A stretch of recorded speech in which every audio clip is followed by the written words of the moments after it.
Before the maps, before the borders, before the names we argue over now, there was a coast, a narrow strip where the mountains meet the sea, and on it the world learned to write. At Ugarit, Ras Shamra, north of Latakia, scribes pressed the first known alphabet into clay. 30 signs, no pictures of things, but marks for sound. The machine that still carries the sentence to you was invented here more than 3,000 years ago.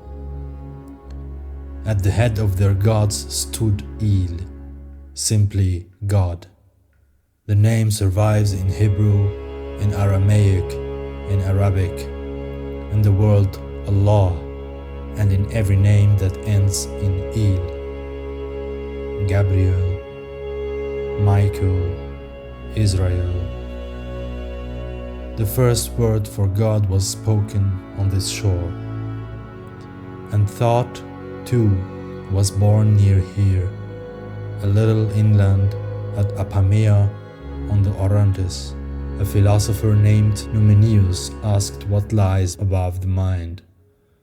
A century later, a man called Plotinus carried that question to Rome and built from it the last great philosophy of the ancient world. The ladder of being, the one, the mind, the soul, descends in part from this valley. So when the first Christians appeared on this coast, they did not begin with empires or creeds. They wrote in Syriac, the daughter of Aramaic, and many of them were Gnostic. They spoke of a hidden God, of light, and of a knowledge that wakes the soul.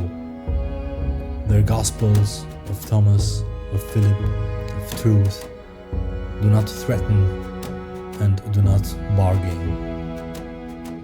They whisper that the kingdom is already there. They whisper that the kingdom is already here, spread out upon the earth, and that we do not see it. These were the values of the beginning: knowing over obeying, the soul over the law, light over fear. Then the world moved on. It remembered Athens, it remembered Rome, it remembered the councils that drew the borders of belief, and it forgot the coast that taught it to write and to think and first to pray. But forgetting was never only history's wound. On this shore, forgetting was a theology.